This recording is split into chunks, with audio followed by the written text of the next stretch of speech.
Capítulo 6. Pedindo aquilo que enriquecerá a nossa vida. Formular pedidos em linguagem clara, positiva e de ações concretas revela o que realmente queremos. Um casal com problemas que compareceu a um seminário dá outro exemplo de quanto a linguagem inespecífica pode atrapalhar a compreensão e a comunicação. Quero que você me deixe ser eu mesma, a mulher declara ao marido. Mas eu deixo, ele responde. Não, você não deixa, ela insiste. Solicitada a se expressar na linguagem de ações positivas, a mulher disse: Quero que você me dê a liberdade de crescer e de ser eu mesma. Uma frase dessas, porém, é tão vaga e propensa a provocar uma resposta defensiva quanto a anterior. Ela se esforçou para formular sua solicitação com clareza, e então admitiu: Isso é meio esquisito, mas se for para eu ser precisa, acho que o que eu quero é que você sorria e diga que tudo o que eu faço está bem. É comum que o uso de uma linguagem vaga e abstrata mascare esse tipo de jogo interpessoal de opressão. Uma falta de clareza semelhante aconteceu entre um pai e o filho de 15 anos quando vieram se aconselhar comigo. Tudo o que quero é que você comece a demonstrar um pouco de responsabilidade, alegou o pai. É pedir demais?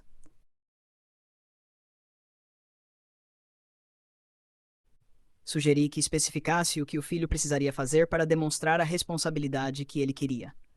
Depois de uma discussão sobre como tornar mais clara sua solicitação, o pai respondeu envergonhado: Bem, isso não soa muito bem, mas quando digo que quero responsabilidade, o que quero mesmo dizer é que desejo que ele faça o que eu digo sem questionar, que pule quando eu disser para pular e que faça isso sorrindo. Ele então concordou comigo que se o filho se comportasse daquela maneira, estaria demonstrando obediência e não responsabilidade. Uma linguagem vaga favorece a confusão interna. Assim como esse pai, muitas vezes usamos uma linguagem vaga e abstrata para indicar como queremos que as outras pessoas se sintam ou sejam, sem especificar uma ação concreta que os outros possam fazer para alcançar aquele estado. Por exemplo, um patrão faz um esforço sincero para obter um retorno, dizendo aos empregados: Quero que vocês se sintam livres para se expressarem em minha presença. Essa afirmação comunica o desejo do patrão de que os empregados se sintam livres, mas não o que eles poderiam fazer para se sentirem dessa forma. Em vez disso, o patrão poderia utilizar a linguagem de ações positivas para fazer sua solicitação. Gostaria que vocês me dissessem o que posso fazer para facilitar a vocês que se sintam mais livres para se expressarem em minha presença. A depressão é a recompensa que ganhamos por sermos bons. Enfim, para ilustrar como o uso de uma linguagem vaga favorece a confusão interna. Gostaria de apresentar uma conversa que eu invariavelmente tinha em meu trabalho como psicólogo clínico com os muitos pacientes que vinham me procurar se queixando de depressão. Depois de eu mostrar empatia com a profundidade dos sentimentos que o paciente tinha acabado de expressar, nossos diálogos costumavam continuar da seguinte maneira: O que você está querendo que não está obtendo?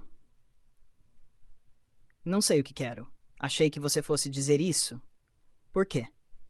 Minha teoria é que ficamos deprimidos porque não estamos obtendo o que queremos. E isso acontece porque nunca nos ensinaram a obter o que queremos. Em vez disso, fomos ensinados a ser bons meninos e meninas e bons pais e mães. Se queremos ser qualquer uma dessas coisas boas, é melhor nos acostumarmos a ficar deprimidos. A depressão é a recompensa que ganhamos por sermos bons. Mas se você quer se sentir melhor, esclareça o que gostaria que as pessoas fizessem para tornar a vida mais maravilhosa para você. Eu só quero que alguém me ame. Isso não é pedir demais, é? É um bom começo. Agora eu gostaria que você esclarecesse o que gostaria que as pessoas fizessem para satisfazer a necessidade de ser amado. Por exemplo, o que eu poderia fazer nesse momento? Bem, o senhor sabe. Não estou certo de que saiba. Gostaria que você dissesse o que gostaria que eu ou os outros fizessem para lhe dar o amor que você procura. Isso é difícil. Sim, pode ser difícil formular solicitações claras, mas pense em quanto será difícil para os outros responderem à nossa solicitação se nós mesmos não temos clareza quanto ao que queremos.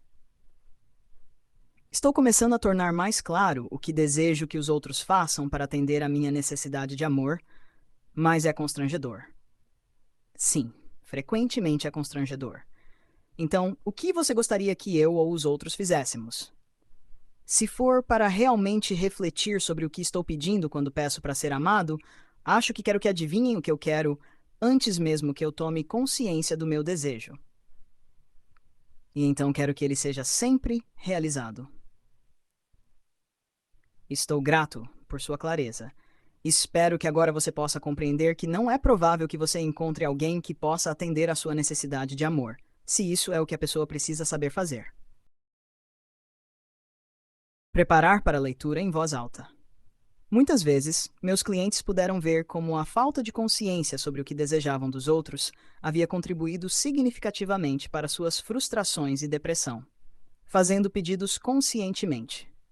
Às vezes, podemos ser capazes de formular um pedido claro sem colocá-lo em palavras. Suponha que você esteja na cozinha e sua irmã, que está assistindo à televisão na sala, grite: "Estou com sede." Nesse caso, talvez seja óbvio que ela está pedindo que você lhe traga um copo de água da cozinha.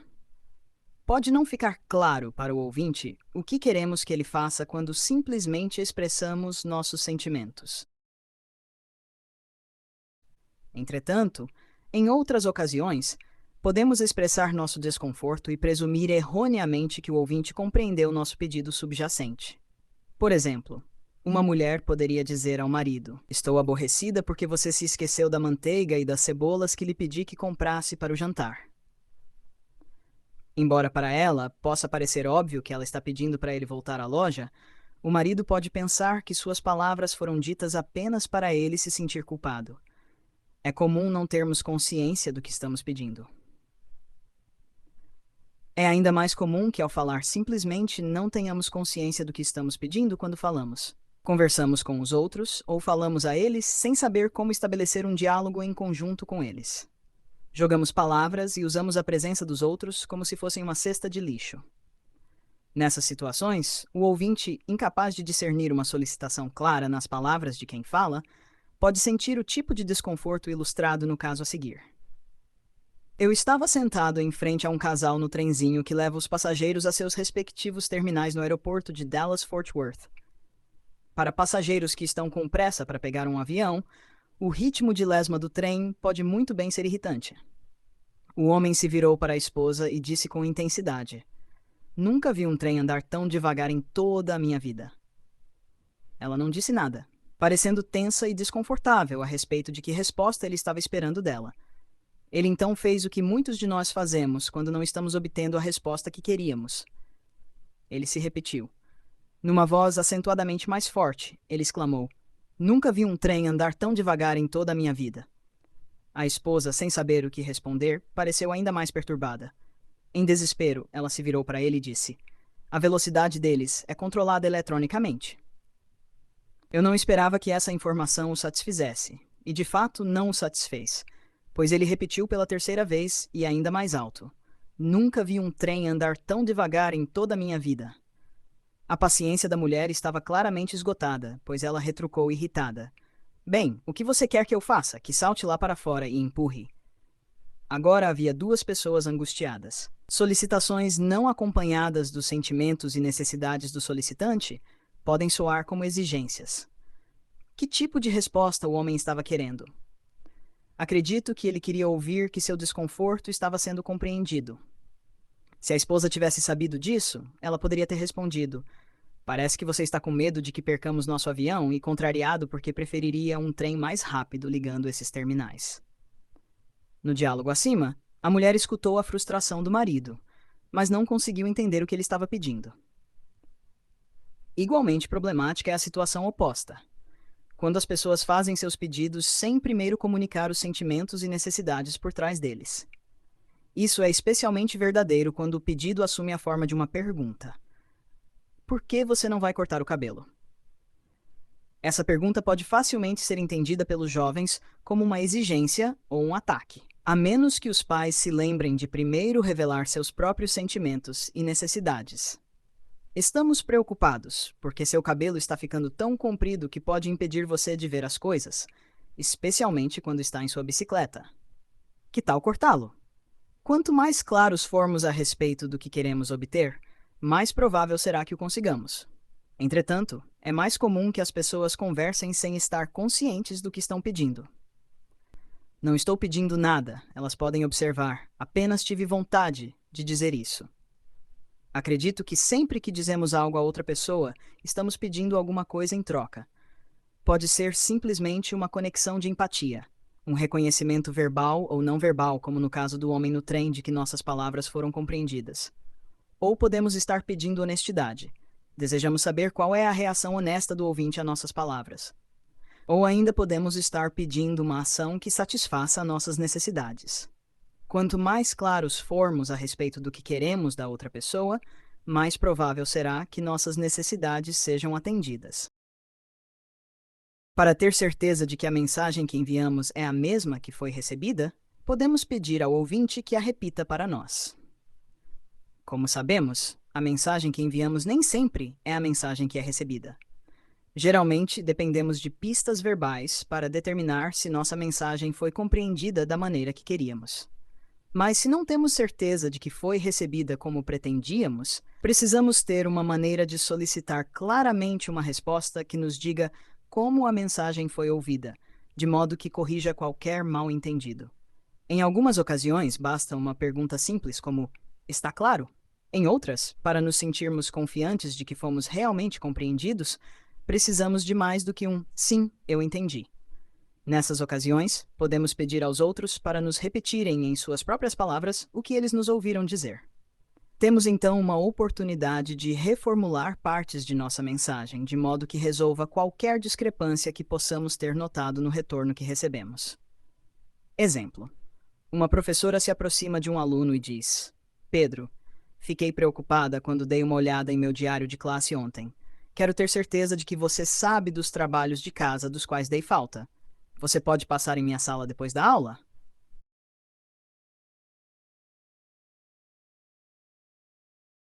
Pedro resmunga: Ok, eu sei. E então vira as costas, deixando a professora sem saber se sua mensagem foi recebida com precisão. Então ela pergunta: Você poderia repetir o que eu acabei de dizer? Pedro então responde: A senhora disse que tenho de perder o futebol e ficar depois da aula porque a senhora não gostou de meu dever de casa. Tendo confirmadas suas suspeitas de que Pedro não ouviu a mensagem que ela queria transmitir, a professora tenta recolocá-la, mas toma cuidado com sua próxima observação. Expresse apreciação quando o ouvinte tenta atender a seu pedido de repetição. Uma afirmativa como "Você não me ouviu direito? Não foi isso que eu disse?" ou "Você está me interpretando mal?" pode facilmente fazer Pedro pensar que está sendo repreendido. Já que a professora percebe que Pedro respondeu sinceramente ao pedido de retorno, ela pode dizer: Muito obrigada por me dizer o que você escutou, mas vejo que não consegui ser tão clara quanto gostaria. Então, deixe-me tentar de novo. Demonstre empatia com um ouvinte que não queira atender seu pedido. Quando começamos a pedir aos outros para repetir o que nos ouviram dizer, isso pode parecer esquisito, porque tais pedidos raramente são feitos. Quando enfatizo a importância de nossa capacidade de formular esses pedidos, é comum que as pessoas expressem reservas. Elas ficam preocupadas com reações como: O que você acha que eu sou, surdo? Ou pare com seus joguinhos psicológicos.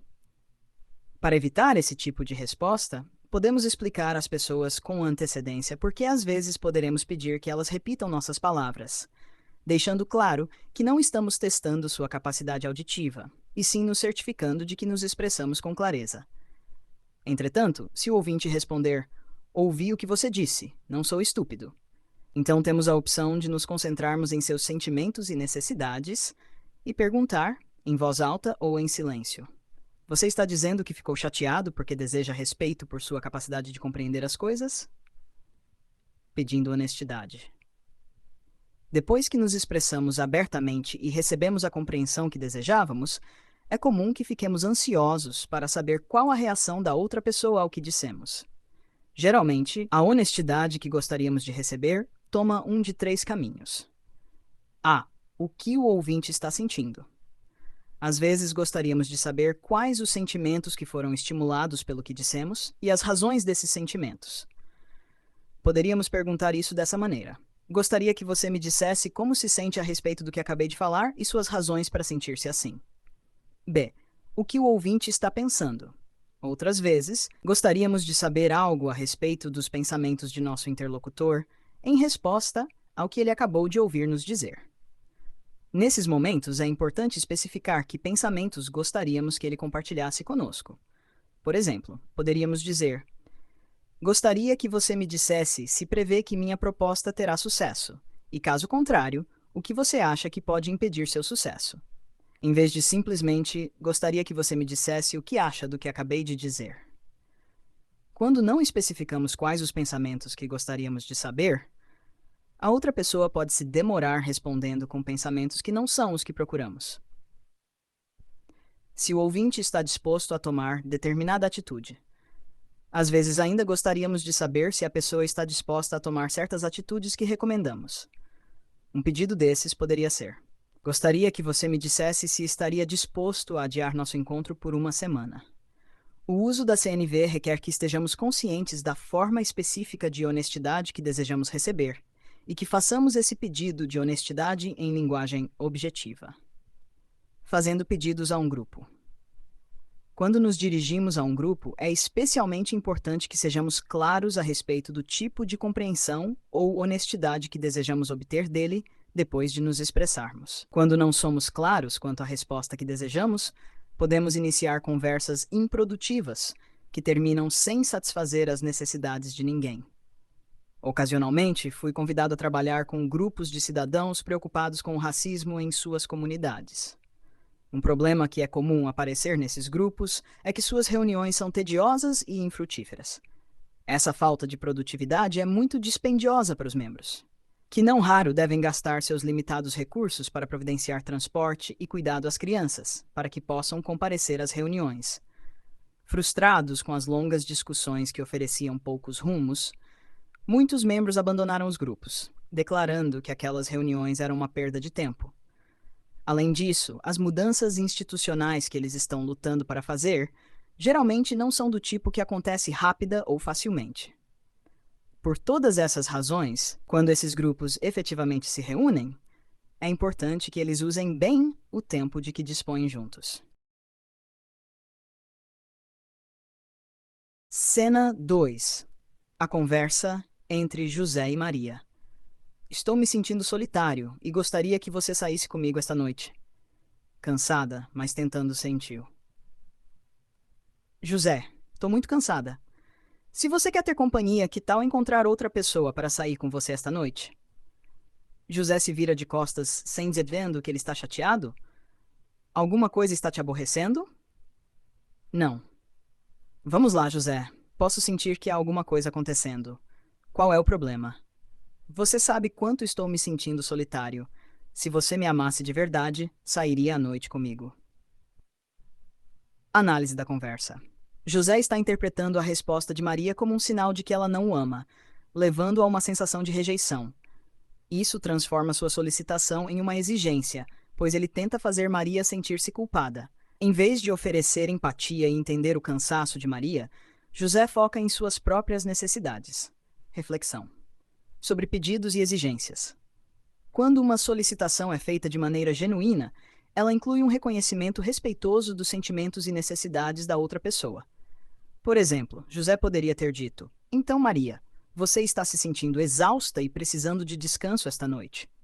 Isso mostra um entendimento e validação dos sentimentos de Maria, transformando a solicitação em um verdadeiro pedido. A importância da empatia.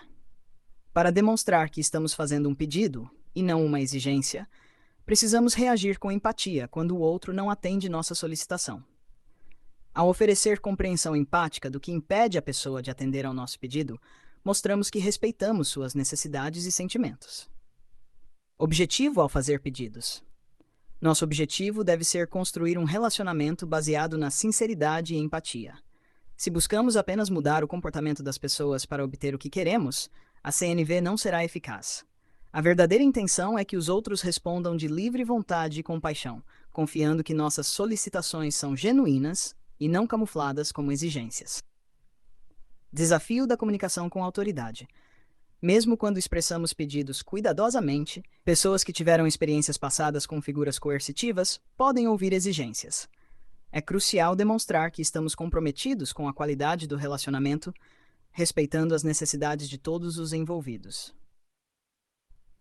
Conclusão: para que nossas solicitações sejam entendidas como pedidos, é essencial oferecer empatia e demonstrar respeito pelos sentimentos e necessidades dos outros. Isso fortalece os relacionamentos e promove uma comunicação mais eficaz e compassiva. Claro, vamos lá. Vou ler o texto em voz alta para você. O que está acontecendo entre o senhor e eu nesse momento é um bom exemplo do que eu gostaria que conversássemos hoje.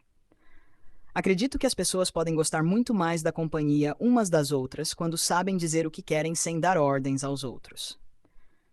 Quando eu digo ao senhor do que eu gostaria, não estou dizendo que o senhor tenha de fazê-lo, sob pena de eu tornar sua vida um inferno. Não sei como dizer isso de maneira que o senhor possa acreditar. Para meu alívio, isso pareceu fazer sentido para o rapaz, que, juntamente com um amigo, saltou para se juntar ao grupo. Em certas situações como essa, pode demorar algum tempo antes que nossos pedidos sejam vistos claramente pelo que são. Ao fazermos um pedido, também ajuda se procurarmos em nossa mente pensamentos do tipo demonstrado a seguir, que automaticamente transformam pedidos em exigências. Ele deveria se arrumar sozinho. Espera-se que ela faça o que eu peço. Eu mereço um aumento. Tenho motivos para querer que eles fiquem até mais tarde. Tenho o direito de ter mais tempo de folga.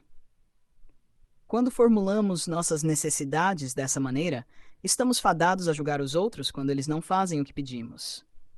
Tive esse tipo de pensamento arrogante uma vez, quando meu filho mais novo não estava levando o lixo para fora. Quando dividimos as tarefas domésticas, ele concordara com essa tarefa, mas todos os dias era uma luta para colocar o lixo para fora.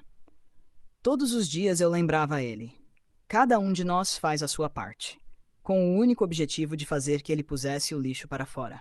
Finalmente, uma noite escutei mais atentamente o que ele estivera me dizendo o tempo todo a respeito do motivo pelo qual o lixo não estava sendo posto para fora.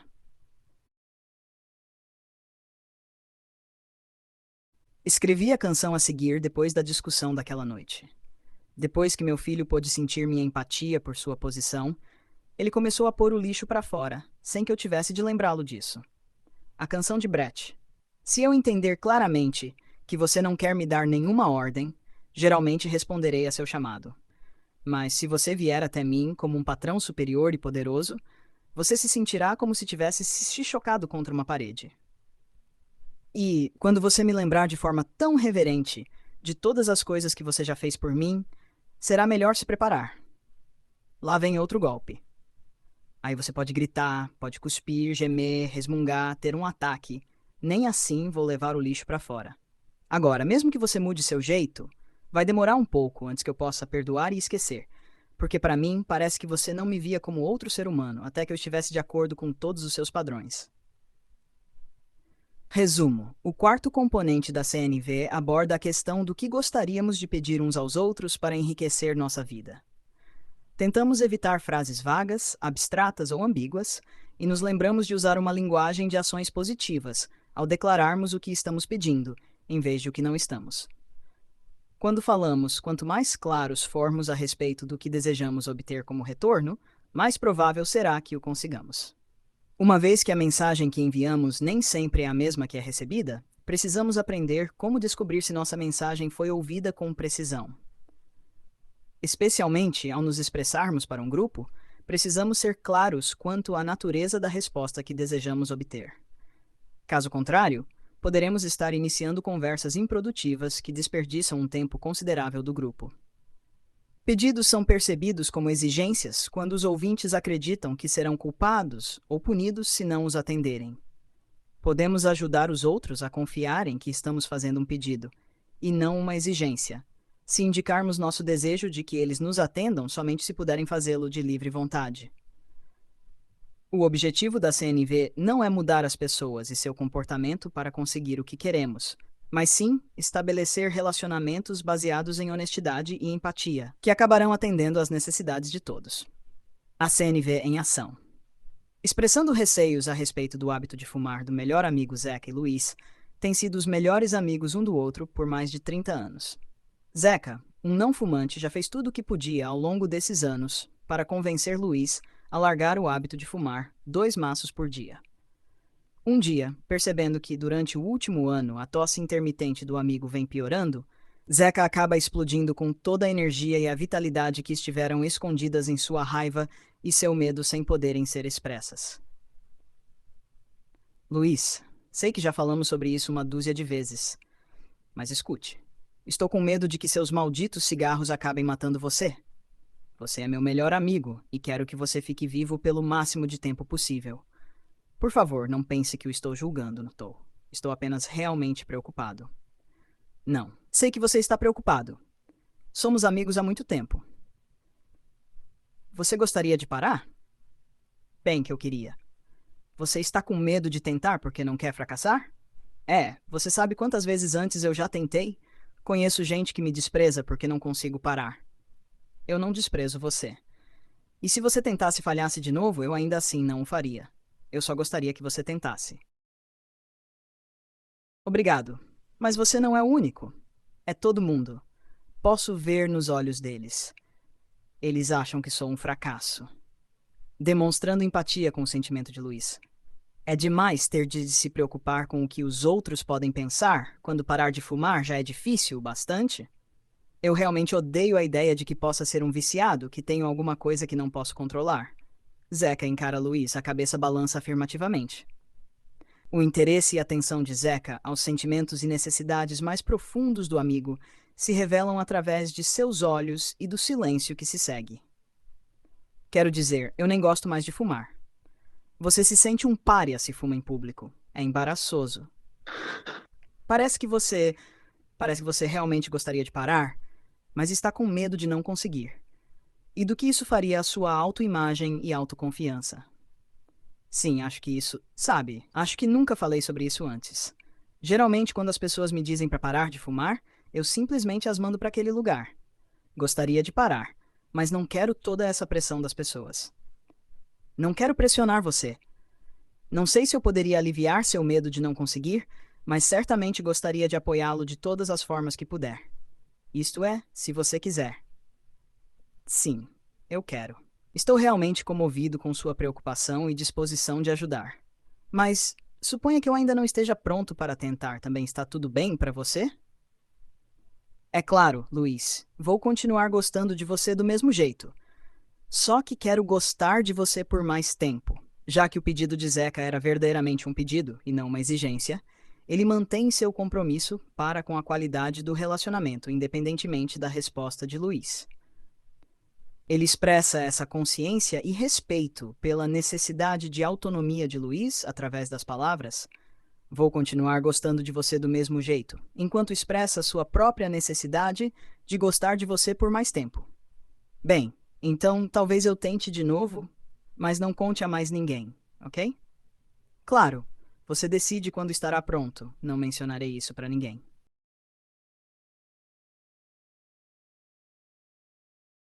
Já cobrimos até este ponto os 3 primeiros componentes da CNV, que abordam o que estamos observando, sentindo e necessitando. Aprendemos a fazer isso sem criticar, analisar, culpar ou diagnosticar os outros, e de uma maneira mais provável de inspirar compaixão. O quarto e último componente desse processo aborda a questão do que gostaríamos de pedir aos outros para enriquecer nossa vida. Quando nossas necessidades não estão sendo atendidas, depois de expressarmos o que estamos observando, sentindo e precisando, fazemos então um pedido específico. Pedimos que sejam feitas ações que possam satisfazer nossas necessidades. Como podemos expressar nossos pedidos de modo que os outros estejam mais dispostos a responder compassivamente às nossas necessidades? Usando uma linguagem de ações positivas. Use uma linguagem positiva ao fazer pedidos. Em primeiro lugar, devemos expressar o que estamos pedindo e não o que não estamos pedindo. Como é que você faz um não faça? Diz um verso de uma canção infantil de minha colega Ruth Bebermeyer. Tudo que sei é que sinto não vou quando me dizem não faça. Essa letra de música revela 2 problemas comumente encontrados quando pedidos são formulados de forma negativa. As pessoas costumam ficar confusas quanto ao que está realmente sendo pedido, e, além disso, solicitações negativas provavelmente provocarão resistência. Num seminário, uma mulher frustrada porque o marido estava passando tempo demais no trabalho Descreveu como seu pedido tinha se voltado contra ela. Pedi que ele não passasse tanto tempo no trabalho. 3 semanas depois, ele reagiu anunciando que havia se inscrito num torneio de golfe. Ela havia comunicado a ele com sucesso que ela não queria, que ele passasse tanto tempo no trabalho, mas tinha deixado de pedir o que ela realmente queria.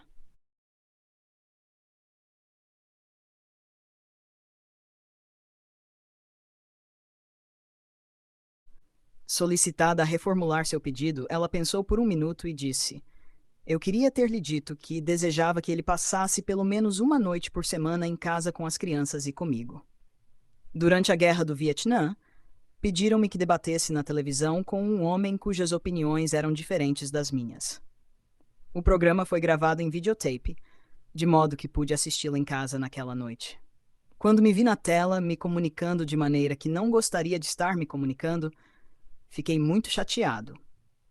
Eu disse para mim mesmo: se alguma vez eu participar de outra discussão, estou determinado a não fazer o que fiz naquele programa.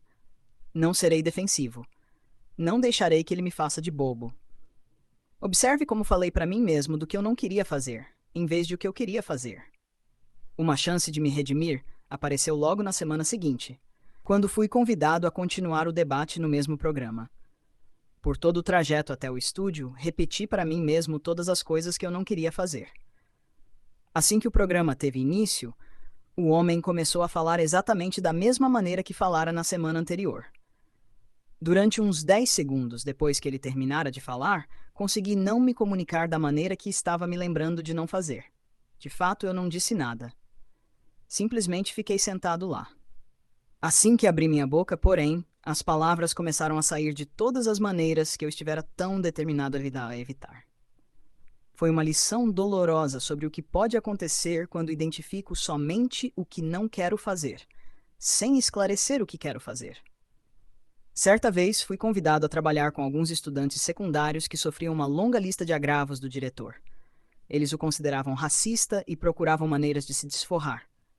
Um pastor, que trabalhava em contato estreito com os jovens, ficou profundamente preocupado com a possibilidade de haver violência.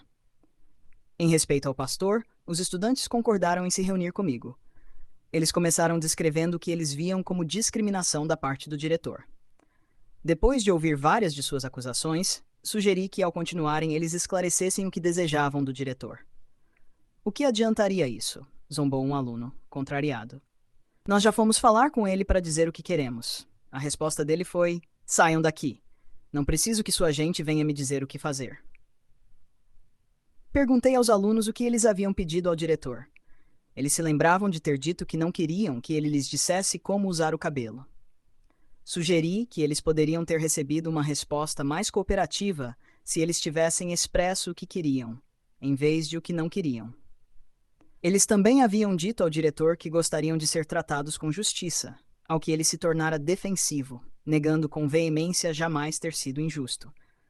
Arrisquei o palpite de que o diretor teria reagido mais favoravelmente se eles tivessem reivindicado ações mais específicas, em vez de pedirem um comportamento vago como tratamento justo.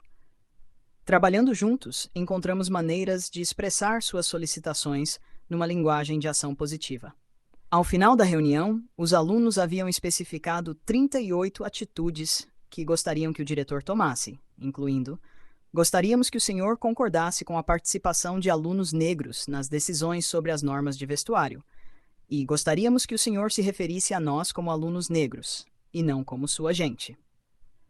No dia seguinte, os alunos apresentaram suas reivindicações ao diretor, usando a linguagem de ações positivas que havíamos praticado. Naquela noite, recebi um telefonema eufórico deles. O diretor havia concordado com todas as 38 reivindicações. Além de utilizarmos uma linguagem positiva, devemos evitar frases vagas, abstratas ou ambíguas e formular nossas solicitações na forma de ações concretas que os outros possam realizar. Uma tira de quadrinhos mostra um homem que havia caído num lago. Enquanto ele luta para nadar, grita para a cadela na margem: Lassie, vá procurar ajuda. No quadrinho seguinte, a cadela está deitada no divã de um psicanalista. Todos sabemos quanto as opiniões variam sobre o que constitui ajuda. Alguns membros de minha família, quando lhes peço para ajudar na lavagem dos pratos, pensam que ajuda significa supervisão.